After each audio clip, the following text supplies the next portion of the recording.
जापानी कौम की तरक्की की बहुत सारी वजूहात हैं, लेकिन जो सबसे अहम वजह जिसे जापानी माहिरीन तरक्की की बुनियादी वजह करार देते हैं वो है इंफ्रास्ट्रक्चर, यानी ज़राए आमदोरफ्त, ट्रांसपोर्ट और मवासलात का बेहतरीन नेटवर्क तरक्की की अहम वजह करार दी जाती है। यूँ तो बहुत सारे इनफरादी शोबों में तरक्की होती है तो माशरे में मजमूई तरक्की के असरात नज़र आते हैं, लेकिन इंफ्रास्ट्रक्चर ऐसा शोबा है जो पूरे मुल्क को एक दूसरे से मिला देता है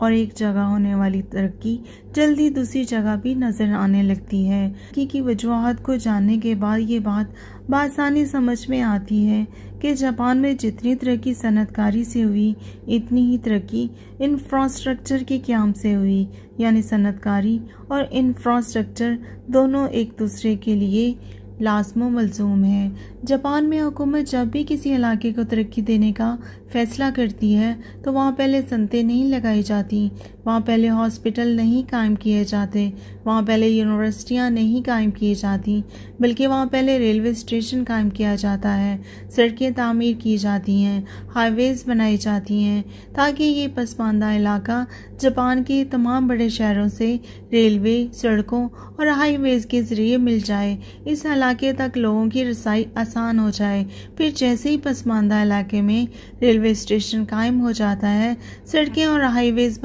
बंद हो जाती हैं,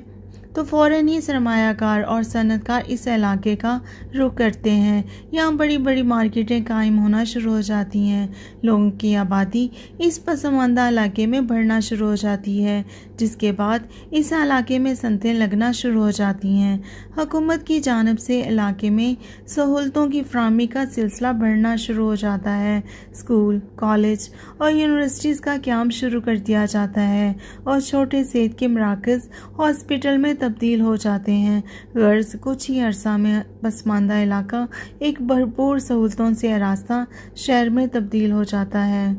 लेकिन सबसे पहले इब्तदा इंफ्रास्ट्रक्चर से की जाती है।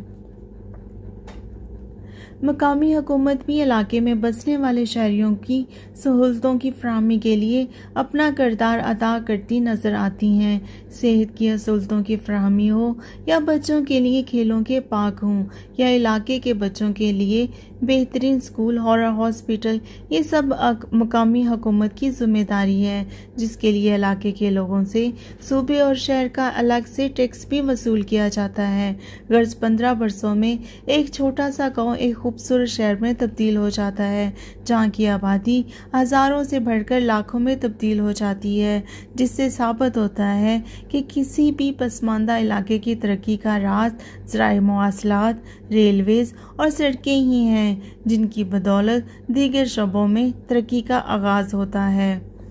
आज जापान भर में रेलवेज़, हाईवेज़ और मोटरवेज़ का जाल बिछा हुआ है, जिसमें इजाफे के लिए साल भर काम होता रहता है। जापानी हुकूमत अपने हर इलाके की तरक्की के लिए ज़राए मवासलात पर इन्हिसार करती है और जापानी हुकूमत के तैयार करदा हाईवेज़, मोटरवेज़ और रेलवेज़ इस वक्त जापानी हुकूमत की आमदनी का सबसे बड़ा ज़रिया भी हैं। इस वक्त पूरा जापान हाईवेज़, मोटरवेज़ और रेलवेज़ के एक दूसरे से जुड़ा हुआ है। एक जगह बनी हुई अशिया बआसानी दूसरी जगह पहुंच जाती हैं। जापानी किसान का पैदा किया हुआ अनाज, सब्जियां और दीगर अशियाए खुर्दोनोश समेत सनतों से तैयार होने वाला माल हफ्तों नहीं बल्कि दिनों या घंटों में जापान के कोने कोने में पहुंचा दिया जाता है। किसान और सनअतकारों को अपनी मेहनत का मुनासिब सिला भी मिल जाता है, जबकि ताजर और सनअतकार पूरे जापान में बआसानी अपना माल पहुंचाकर बेहतर नफ़े पर इसे फ़रोख्त कर सकते हैं,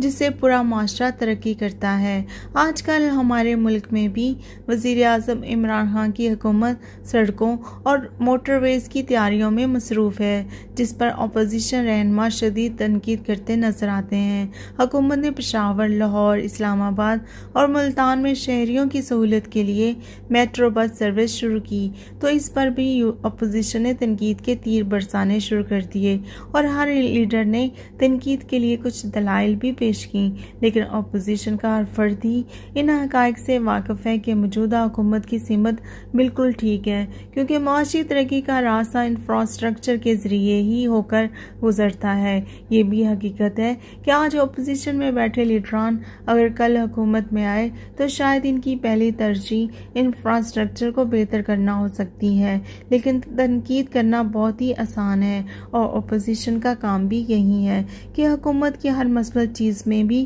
कीड़े निकाले जाएं। इसमें शक नहीं कि नवाज शरीफ और शहबाज शरीफ के दौर में सड़कों और ज़राए मवासलात में बहुत काम हुआ। मौजूदा हुकूमत तो अभी मंसूबे बना रही है, मगर ये भी गनीमत है हाल ही में वफाकी हुकूमत ने कराची के शहरियों के लिए बस सर्विस शुरू करने का फैसला किया है, जिसके ऐलानात 2 साल से हो रहे हैं, जबकि कराची सर्कुलर रेलवे का मंसूबा भी चीन के तावन से मुकम्मल कराने का फैसला किया है, जबकि कराची से लाहौर तक मोटरवे को दरमियान से मुकम्मल करने का काम भी शुरू किया जा चुका है। बिलाशुबा ये इक़दामात पाकिस्तान की मुआशी तरक्की में बुनियादी अहमियत के हामिल शुमार होंगे, जबकि आखिर में हुकूमत और अपोजिशन के लिए मशवरा है कि आंखें खुली रखें और सोच मुस्बत रखें, दूसरों की तरक्की की वजूह का जायज़ा लें और इनको अपनाएं तो आप भी खुद खुद तरक्की करते चले जाएंगे, वरना हमारा पाकिस्तान की तरक्की का ख्वाब अधूरा ही रह जाएगा।